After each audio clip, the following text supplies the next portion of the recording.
wiper motors. These are off a Range Rover Classic.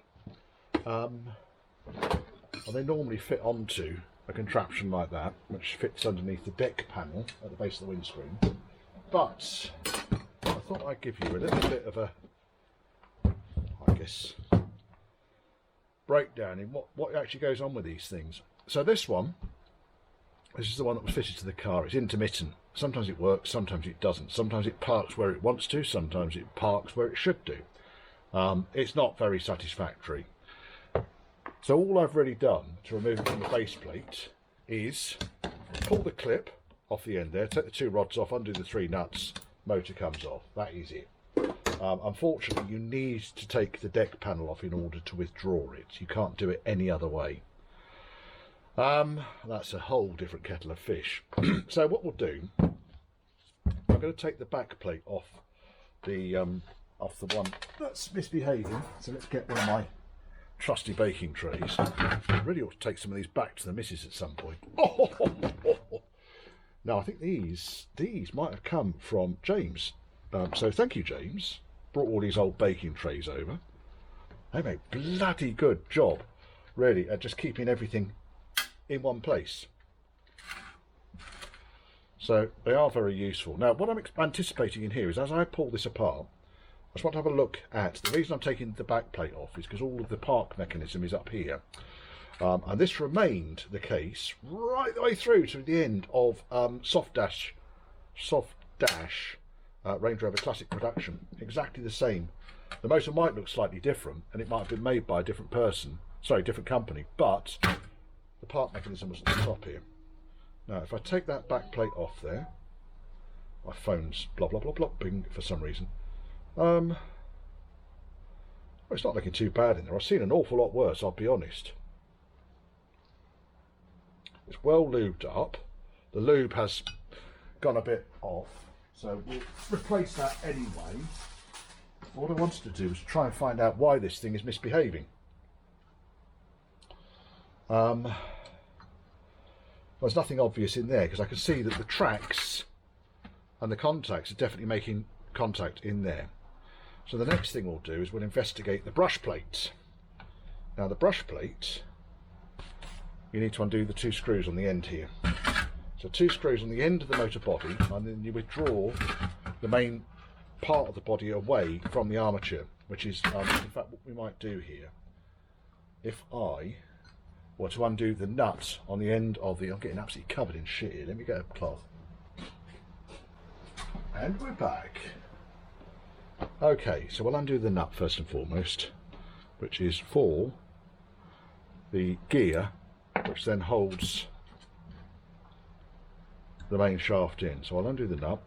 There's quite often this phone's going berserk for some reason, I don't know why. It can just shut up. So there's the nut. And then I should be able to lift up the main gear wheel, and then there's a metal plate underneath it usually. I'll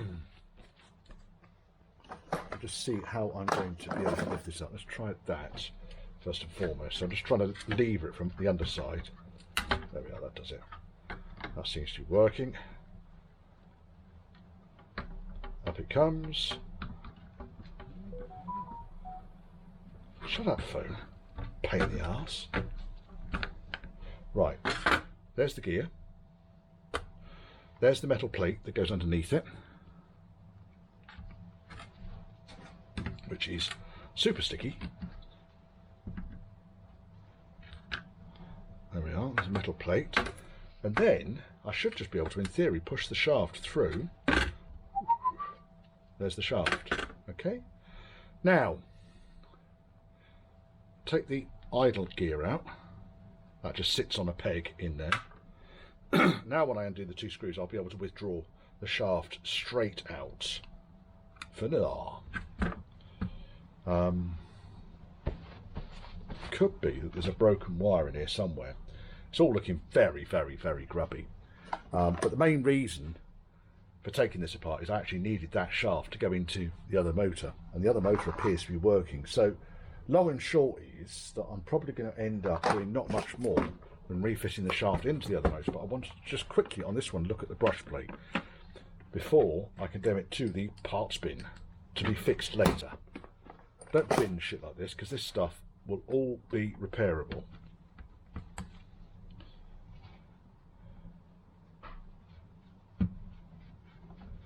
Bloody great big long screw. And he should then come right the way out. That screws into the actual gearbox on the wiper motor, and because it's got gears in it, that's why it's called a gearbox. 2-speed gearbox, but that's down to the amount of current, I believe, that's going through the motor rather than the gears. Rabbit, rabbit, rabbit. Right, both bolts are out. Now I should be able to extract the motor straight out.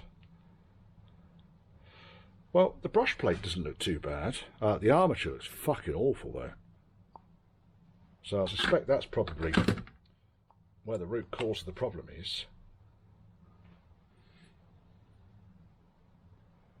I mean, look at the contact plate at the top there. The bearings seized up solid on the bottom there by the looks of things. So I reckon that will live again. But what I'm going to do really now, exciting, right, phone's over there now. So what I'll do now is I'll do exactly the same thing on this one. I will take off the back plate, which should be these three. I'm not going to do anything with it other than fit the gear. We'll see what's in here when it comes apart. I don't know what's in here. When you buy new wiper motors, let's say for a series Land Rover or for a Defender, they don't come with the gear. So you need to have a gear or remove the gear from your old unit. Right. Now, one thing I didn't check actually was the orientation of this bloody thing.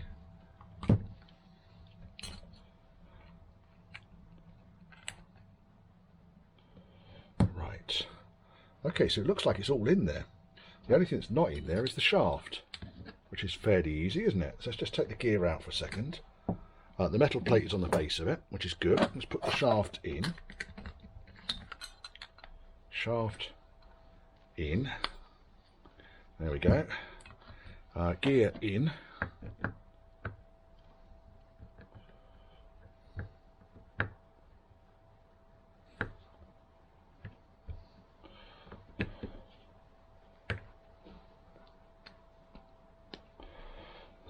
It's going to go in. It's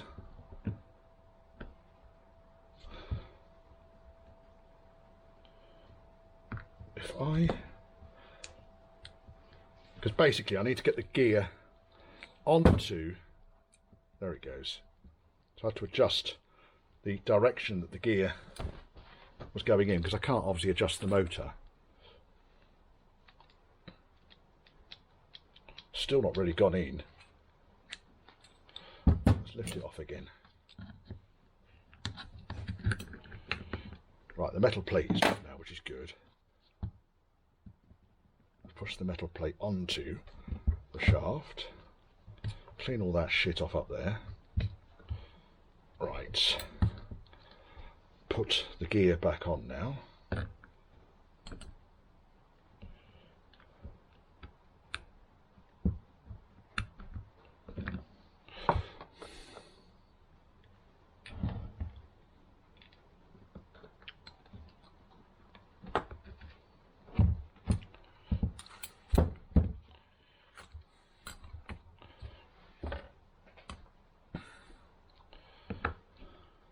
You can see here, this is a bit of a fucking ball's ache. There it goes. It's on now. Right, then I've got that big old nut. Not this one, that one. Put the big old nut back on. And then I can put the cover back on. And then I can go and see if the damn thing works.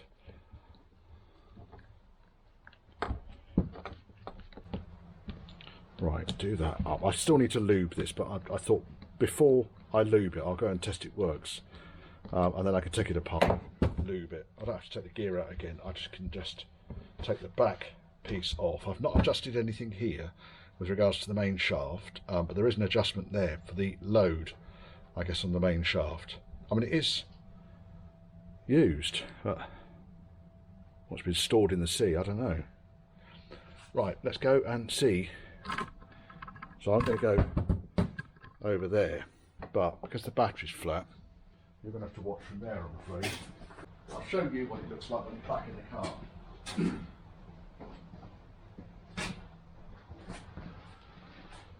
But for now, we're back over here, clankety clankety clank, clank, clank, clank, clank, clank, clank. Right, there we are, back of motor. So all I need is to do, take that off. Take that off.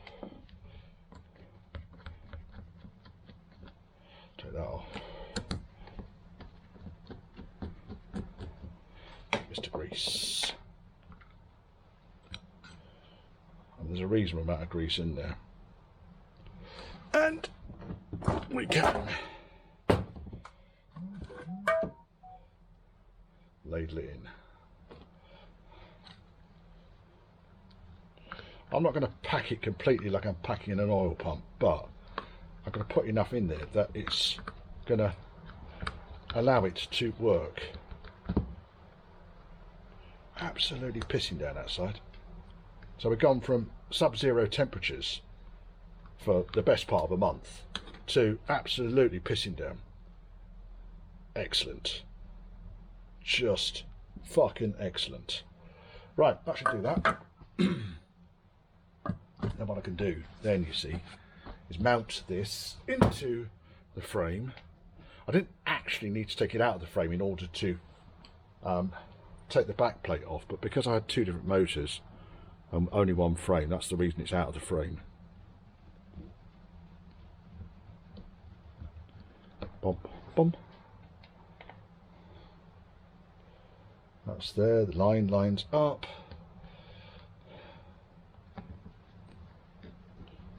That goes back in there. That doesn't. That does not go back in there. It does now.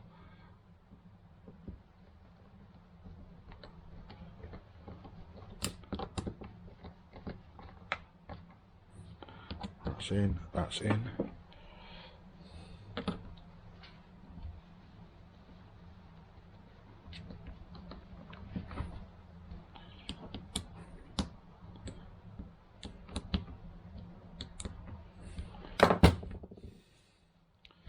Right, take the securing bolts out, because we don't need those in before we put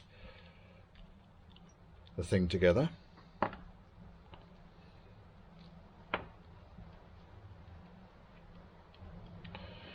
There's a bloody great big grommet that sits. Oh my! I'm going to have to see what's going on my phone in a minute. I've shoved it over there. Oops. Take that out. Get the mounting bracket. Motor goes on the inside face of it, and really you can just kind of get a rough feeling for where it needs to go to just by lining up the bolt holes. Does it go that way? It does. All the bolt holes line up. Ooh! Get the shonky old grommet, position that back over the top. This just stops nasty drafts getting into the car, I think. Or gremlins. I probably could do with getting a new one on there, but I haven't got any this size. There we are, that's in. And then we've got 3 bolts, which I just took out, which are here.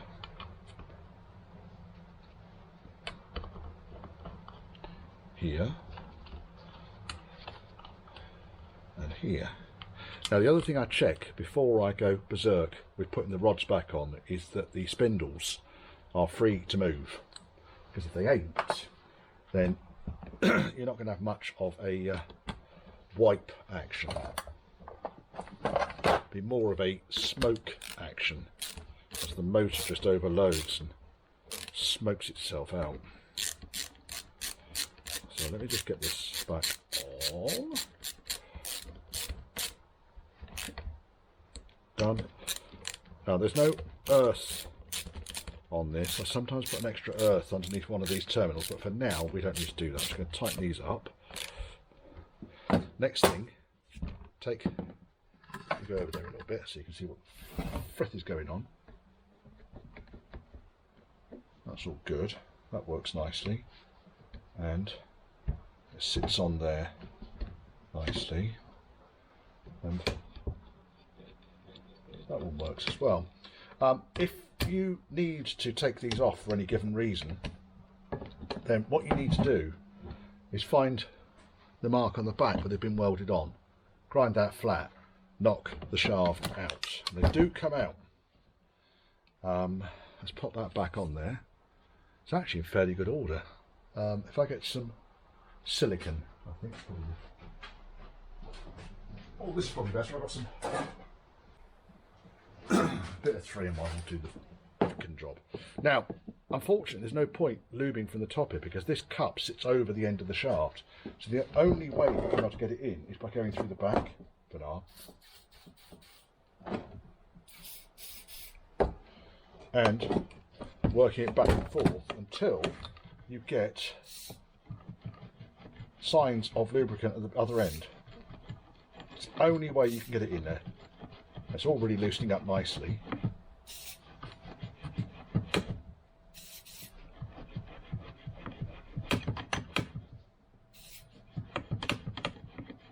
All the time it's loosening up. It's just going to make for a squeak-free wiper action. Put the cloth under this and not making quite so much of a mess on the bench.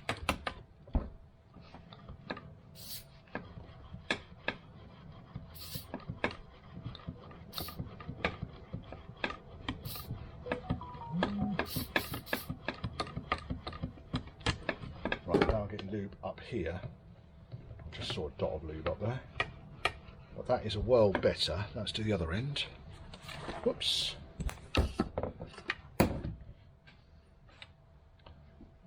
This one is tight by comparison. So let's position that up there. It's also a bit gritty.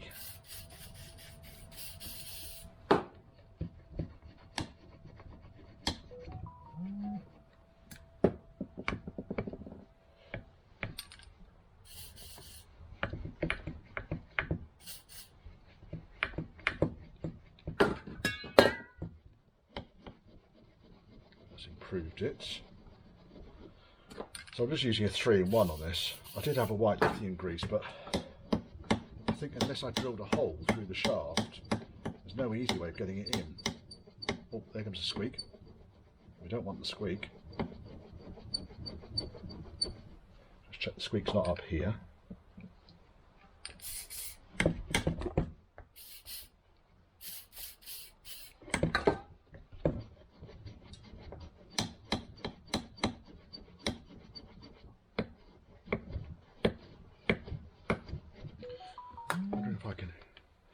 Some of that in there. Just oh, that worked.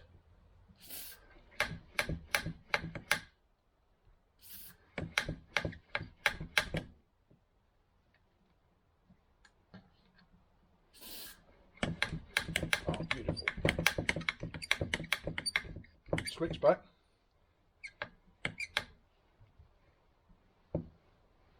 Squeak is at this end here. I'll take that apart in a minute. Yeah, there's a load of rust in there, look at that.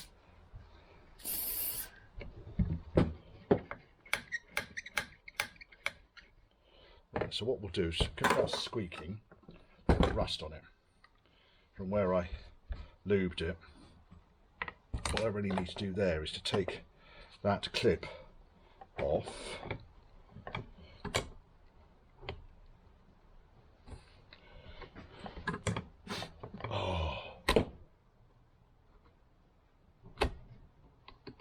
Take the clip. I've got more of these, but if it's going to fly, it's going to fly. I'd rather it flew towards the back of the bench rather than into my face. Right, for some reason that's not wanting to play the game. It is now. There we are. Clip's off. Arm is off. spring washer is off, and yes,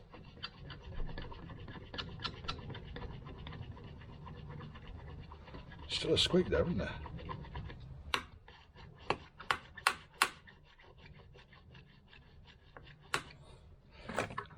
Keep working at that. The other end's beautiful.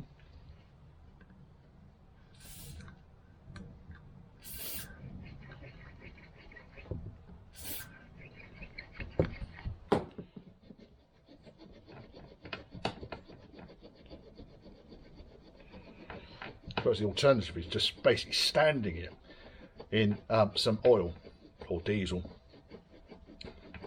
So just basically stand it on its end in a cup of oil. It will find its way in. That is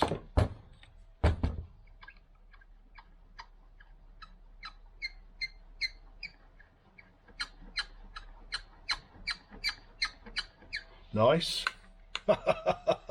Yeah, we fixed that, Richard.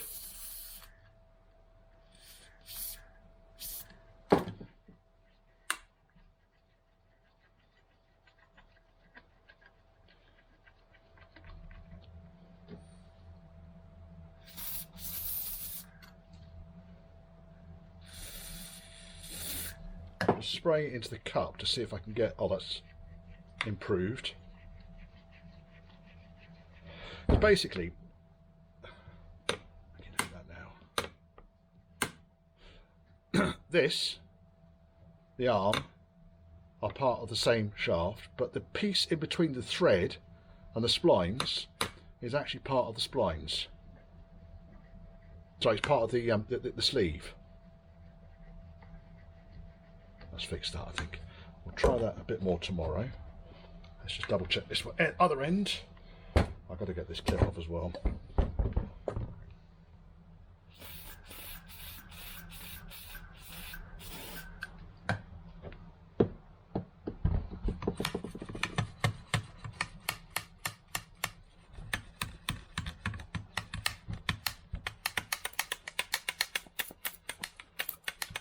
That's better. Before we go too berserk, let me put this back together again. So we had a spring washer, went on there. We had the arm itself, went on there. Had a washer, went on there, which I can't get my finger on. Then we had the clip. And that all goes together. It's a spring clip, really, it just sits underneath the arm to stop it rattling around. That one, happy with. This one, less so. So let's pop that on there. Let's take this one apart now in exactly the same fashion. So all I really did there was working from the edge of the clip and the edge of the bar, just got my needle nose pliers in and pulled it.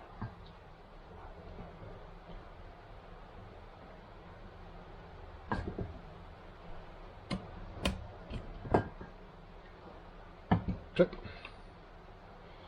washer, and this looks different because that bit has come off. That bit should be on the arm. It isn't, it is now. So that's all back together. There's the spring clip, there's the washer, there's the spring washer. It's all clean. And that spring washer goes back, then the arm, then the washer, and then the spring clip. Just take it apart, give it a wipe, put it back together again, lube it.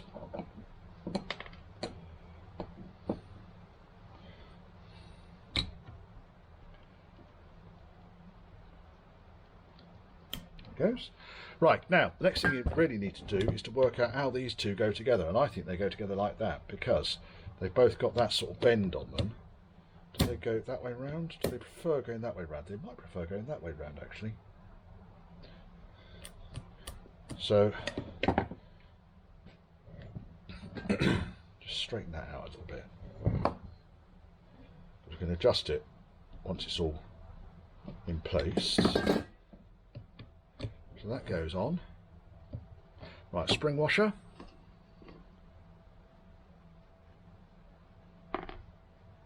Spring washer. These are bits I took off earlier on. No, that's the spring washer for the top end. Here's the spring washer for the bottom end. There he is. Rod. Then there's a washer. No. I would have thought there would have been a washer in between these two, but I suppose they've got like these brass cups on the back there. So it's going to work like that. Then it looks like we've got this other washer, which goes on there. And then we got the big C-clip, which has this fucking pig. It's been there all afternoon. Did I move it? Silly arse. It's on the edge of the bench, about to be swept off. So there we go, last of the spring clips.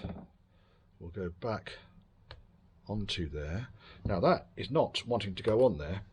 I'm suspecting this washer is too fat. Try it again.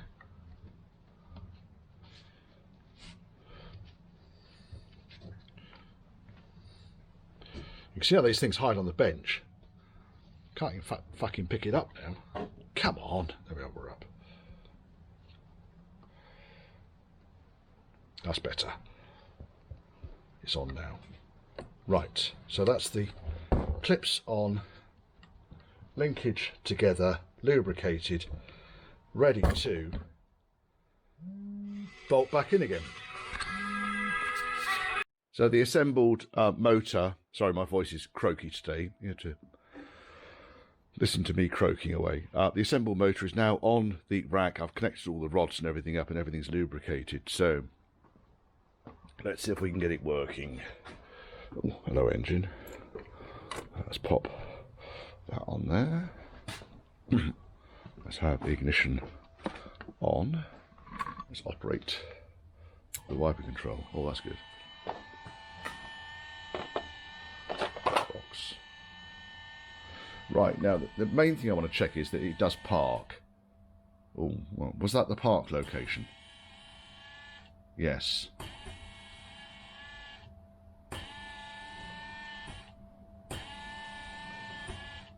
Right, so that's good. Intermittent works. So intermittent on these things, you just pull the column stalk towards you. And fast, so we go slow.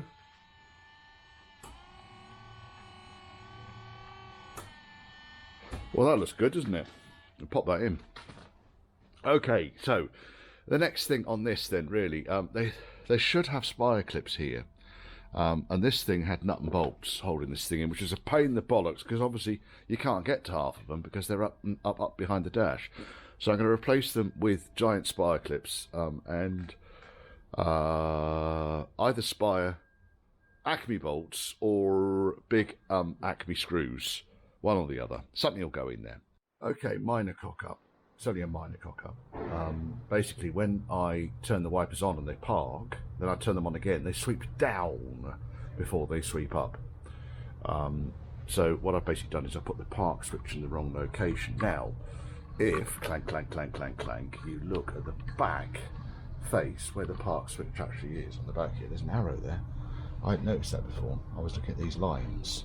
There's a fucking great big arrow there, and there's a line there. So I'm going to rotate the cap around a tiny bit and see if that makes the difference. Don't need to take the whole thing apart. Just the checks I was making before I was screwing it all into place. Now if I loosen that and rotate that around to there, so now the arrow's pointing at the line. Let's see what that does. Okay, so we'll do the nuts back up again.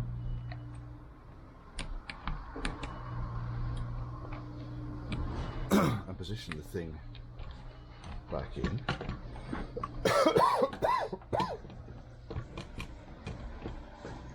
Having a fucking lovely day today. Absolutely fucking lovely day. Oh, right, there we go. That's in. Now, so all I'm really doing here is just holding that. I'd expect that to go that way, and not that way, then that way, if you get my drift. Right, so ignition on.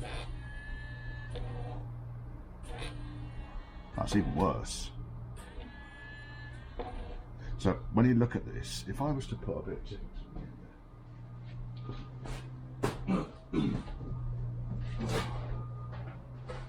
other brands are available. Keep this stuff in the workshop all the time, purely because it's useful for marking timing marks and stuff like this. So we'll put a line on there. Remember this way, before we use it. Obstacle course around the workshop, climbing over all the fucking heaters. Right, now I really want that to go this way. Ready? You see it goes down about 1/5 of a turn. So let's rotate that arrow the other way now. So power ignition is off. Motor is out. Is there another line? Any other marks on the back of the back plate at all?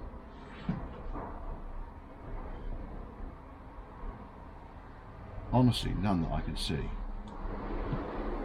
This is a fuck up, Richard.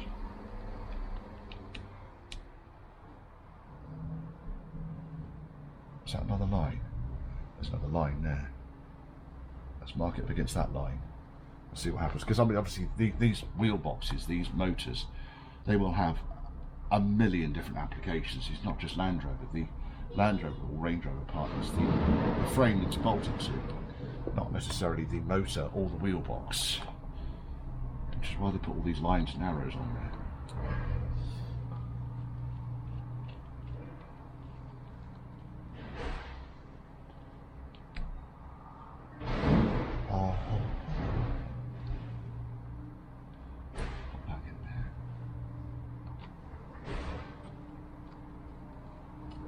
See if that has improved the situation.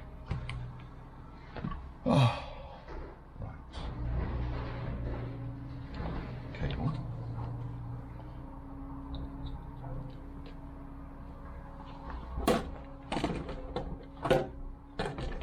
Right, so we can see the line, hopefully still.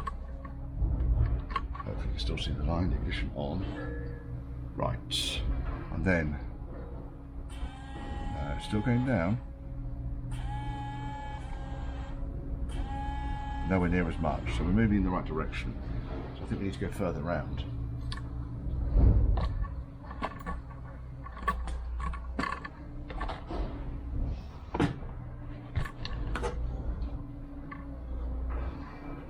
So it probably was right when I had that pointing at the wiring here. We'll try that next.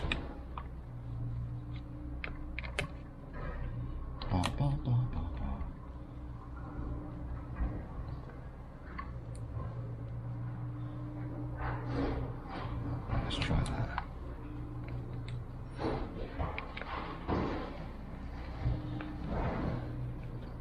Again, it's not sitting down right. I don't know why it's not sitting down right. Why are you not sitting down right? Just going to get my coffee in a second. Soothe my throat.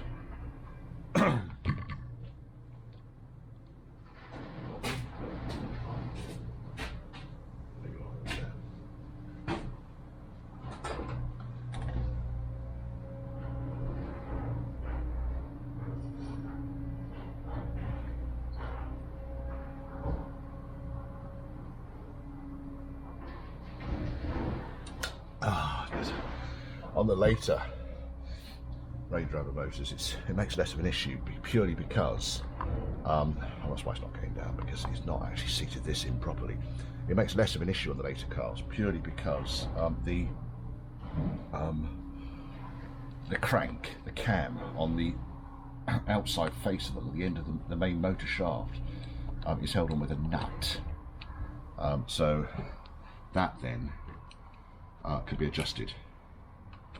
So you get the motor so it's roughly right, and then you fine tune it using the cam and the splines. That goes there, that goes there, and that goes there. So I've got that arrow now pointing to where the wires go into the motor. None of the loom is looking particularly stressed, is it? Right. So that's ignition on. Well, don't worry about the first time. Second time.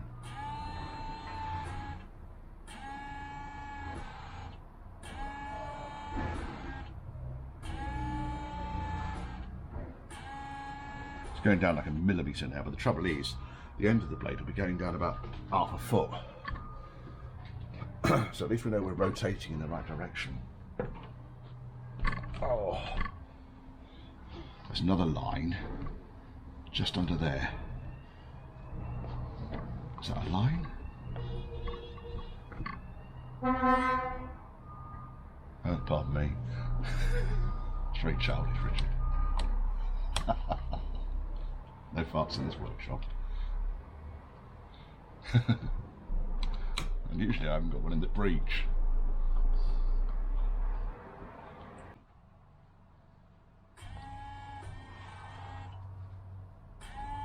Perfect. So it just goes up now. Doesn't sweep down at all. So all I've really done there, let me get it out one last time before it all screws together. All I've really done there, the arrow on the back lines up more or less vertically with the body. But there's nothing obvious there. There's no line on there. There's the arrow, and then that's it.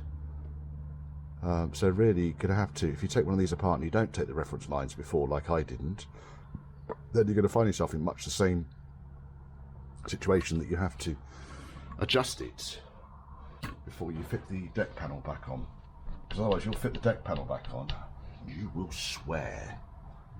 Oh yes, make no mistake. Right, now this is all done.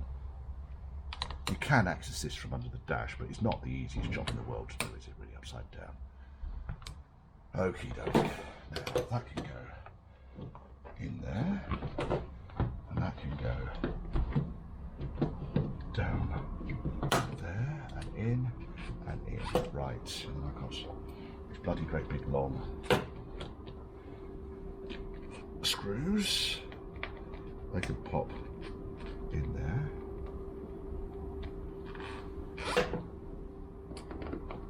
I think. And then I've got a bolt somewhere. Threaded bolt, there's the threaded bolt. Threaded bolt goes over here. Looks like a captive nut. There, that goes in there.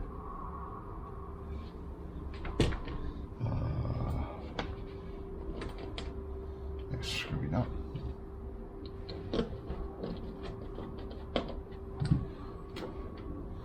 You see, I made myself a little earth lead, and all I'm doing here, because the screw goes into a spire clip attached to the bulkhead body, and I've attached it to the body of the wiper.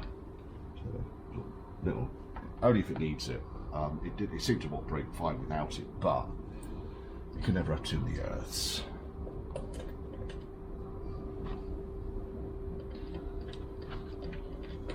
Right, and that goes in, and does he uppy, does he uppy, does he uppy, does he uppy, right, and then one last check. So the nice cam action taking place here.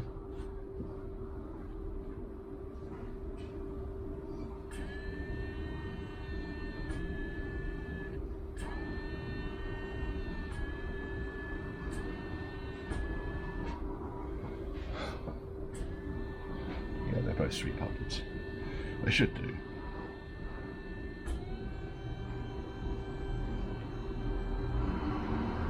I'd say that's done that.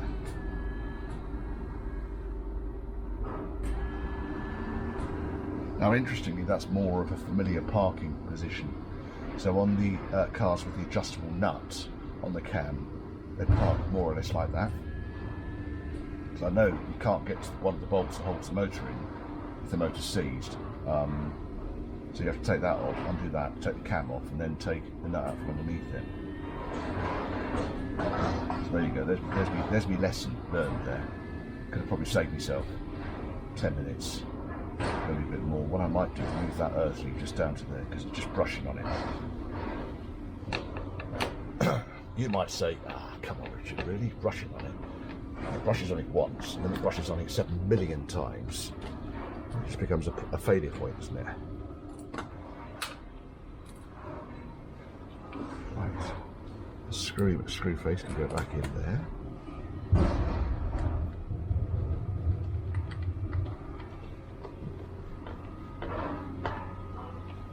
It's better right now. Well, it doesn't brush on it no more, does it? No.